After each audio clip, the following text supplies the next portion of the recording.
नमस्कार दोस्तों, जय हिंद जय भारत। दोस्तों, आज हम इस वीडियो में जानेंगे भक्ति काल से जुड़े समस्त सही विकल्प। इससे संबंधित प्रश्न मध्य प्रदेश की बोर्ड व लोकल परीक्षाओं में पूछे जाते हैं। दोस्तों, कक्षा 9वीं, 10वीं, 11वीं और 12वीं की परीक्षाओं में, इसलिए आपको ये वीडियो ध्यानपूर्वक देखना चाहिए। दोस्तों, पहला है भक्ति काल को पूर्व मध्य काल भी कहा जाता है। जो भक्ति काल है दोस्तों, ये हिंदी साहित्य का दूसरा काल है। समझे? हिंदी साहित्य के दूसरे काल को क्या बोलते हैं हम? भक्ति काल। और भक्ति काल को हम पूर्व मध्य काल भी कहते हैं।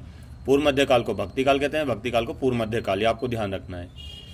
भक्ति काल संवत 1375 से संवत 1700 तक चला। तीसरा है भक्ति काल को हिंदी साहित्य का स्वर्ण युग कहा जाता है। ये आपको ध्यान रखना है दोस्तों। भक्ति काल को हिंदी साहित्य का स्वर्ण युग भी कहा जाता है। पूछा जाए हिंदी साहित्य का स्वर्ण युग किसे कहते हैं, तो किसे कहते हैं? भक्ति काल को। फिर है भक्ति काल दो भागों में विभाजित था। भक्ति काल जो था दोस्तों, दो भागों में बटा था, सगुण भक्ति और निर्गुण भक्ति। कौन कौन सी भक्ति में? सगुण भक्ति और निर्गुण भक्ति। सगुण भक्ति भी दो भागों में बटी थी, राम भक्ति शाखा और कृष्ण भक्ति शाखा।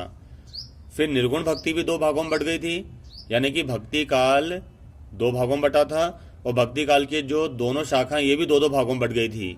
तो निर्गुण भक्ति दो भागों में बटी थी, ज्ञानाश्री और प्रेमाश्री। राम भक्ति शाखा के प्रमुख कवि तुलसीदास हैं, जिनके गुरु नरहरिदास हैं। इनकी भाषा अवधी है। इन्होंने भारत का लोकप्रिय महाकाव्य लिखा है जिसका नाम है रामचरितमानस। समझे? जिन्होंने रामचरितमानस महाकाव्य रचा है।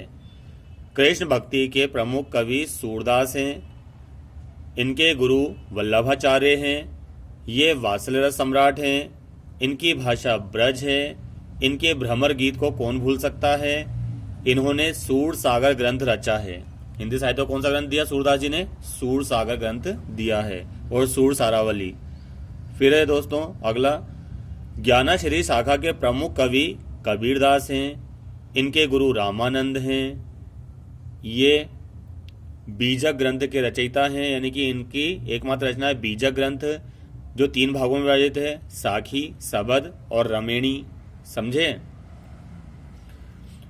प्रेमाश्री शाखा के प्रमुख कवि मलिक मोहम्मद जायसी हैं, जो रहस्यवाद के जनक हैं, जिन्होंने पद्मावत महाकाव्य लिखा है, जो सूफी दर्शन से प्रभावित हैं, इसलिए इन्हें सूफी कवि भी कहा जाता है।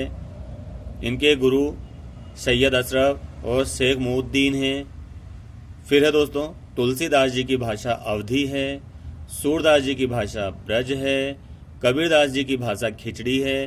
खिचड़ी को हम सदुक्कड़ी भी कहते हैं। कबीरदास जी को भाषा का डिटेक्टर भी कहा जाता है, ऐसा हजारी प्रसाद द्विवेदी ने कहा है।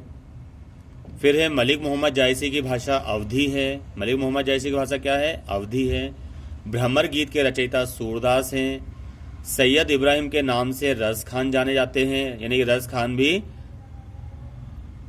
भक्ति काल के ही कवि हैं, सगुन भक्ति के। तो इनका नाम क्या है? मूल रूप से सैयद इब्राहिम, फिर बाद में इनका नाम क्या हो गया था? रस खान।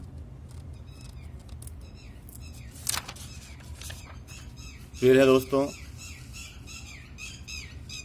मीरा की भाषा राजस्थानी मिश्रित ब्रज भाषा है। यह भी भक्ति काल की सगुन भक्ति धारा की कवयित्री है। दोस्तों, सूरदास अष्टछाप के कवियों में प्रमुख हैं। अष्टछाप के कवियों की स्थापना किसने की थी? विट्ठलनाथ ने की थी। 8 कवियों को उन्होंने अलग अलग दिशाओं में पहुंचाया था, जो हिंदू धर्म का प्रचार प्रसार करें, अर्थात कृष्ण भक्ति का प्रचार प्रसार करें। इसलिए सूरदास जी अष्टछाप कवियों में प्रमुख हैं। मलिक मोहम्मद जायसी सूफी दर्शन से संबंधित कवि हैं। गीत गोविंद का टीका व नरसिंह जी का मायरा मीरा की रचना है, मतलब मीराबाई की रचना है। फिर गीतावली, दोहावली, कवितावली, रामलला नहाछू, पार्वती मंगल, जानकी मंगल, विनय पत्रिका के रचयिता तुलसीदास हैं। ये आपको वीडियो ध्यानपूर्वक देखना चाहिए और नोट करना चाहिए और परीक्षाओं में अच्छे नंबर लेकर आना चाहिए। उम्मीद है आज का वीडियो को पसंद आया होगा, समझ भी आया होगा। मेरे चैनल को लाइक करें, शेयर करें व सब्सक्राइब करें। धन्यवाद।